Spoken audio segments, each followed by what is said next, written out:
रूही जूही की मदद से दादी और सोनी का काला सच लाई। सभी के सामने तभी समर आया घर वापस और दादी सोनी हुई गिरफ्तार। जी हां दोस्तों, जब रूही और जूही मिल जाती हैं तो एक जबरदस्त प्लान बनता है जो पूरे गोइंका हाउस की नींव हिला देता है। तभी रूही जूही से कहती है, जूही, अगर हमें उस शख्स का सच सबके सामने लाना है जिसने तुम्हारा और समर का धोखे से तलाक करवाया है, तो तुम्हें मेरे साथ गोइंका हाउस चलना होगा। जूही घबराते हुए कहती है, रूही, मैं तुम्हारे साथ घर कैसे आ सकती हूं दादी और सोनी? मम्मी तो मुझे घर के अंदर कदम भी नहीं रखने देंगी। तभी रूही उसके कंधे पर हाथ रखकर आत्मविश्वास से कहती है, जूही, जब घर के सारे लोग किसी काम में व्यस्त होंगे तभी तुम चुपचाप अंदर आ जाना। हम दोनों मिलकर उस इंसान का पर्दाफाश करेंगे जिसने तुम्हारी जिंदगी को बर्बादी की ओर धकेला। जूही थोड़ी देर चुप रहती है, फिर आंसुओं को पचते हुए हामी भर देती है। प्लान के मुताबिक अगले दिन जब पूरा परिवार डाइनिंग टेबल पर बैठकर खाने में व्यस्त होता है, तभी जूही चुपचाप पिछवाड़े से घर में दाखिल हो जाती है। रूही पहले ही सिचुएशन को संभाल कर रखती है ताकि किसी की नजरें जूही पर ना पड़े। दोनों धीरे धीरे दबे पांव दादी के कमरे की तरफ बढ़ती हैं।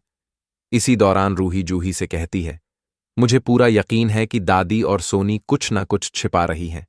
जब से समर और तुम्हारी शादी हुई थी वह दोनों खुश नहीं थीं। जूही भी हामी भरती है। हां, मुझे याद है, दादी ने एक बार कहा था कि मैं इस घर के लायक नहीं हूं। शायद तभी उन्होंने सब प्लान किया। दोनों दादी के कमरे के पास पहुंच जाती हैं और दरवाजे के पास छिपकर सुनने लगती है। कमरे के अंदर दादी और सोनी आपस में बात कर रही होती हैं। दादी गुस्से में कहती हैं, हमने इतनी चालाकी से समर और जूही को अलग किया। तलाक के पेपर्स पर जूही से झूठ बोलकर साइन करवाया और समर को उस फर्जी केस में फंसाया। लेकिन अब जब रूही सब जान गई है तो सब कुछ बर्बाद हो सकता है। सोनी भी परेशान होकर कहती है, मां जी, अब अगर वह वीडियो या कोई सबूत लेकर पुलिस के पास चली गई तो हम दोनों गए काम से। तभी दादी गुस्से में बोलती हैं, अब हमें सबूत मिटाने होंगे और रूही को भी रास्ते से हटाना होगा।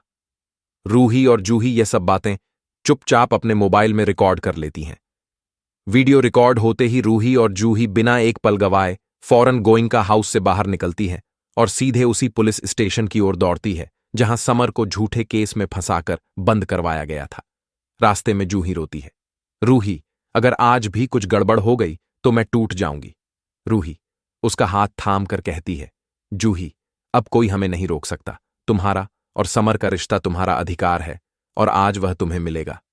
दोनों जैसे ही पुलिस स्टेशन पहुंचती हैं तो रूही वहां के इंस्पेक्टर से कहती है, सर, हमारे पास वह वीडियो है जिससे साबित होता है कि समर निर्दोष है और उसे झूठे केस में फंसाया गया है।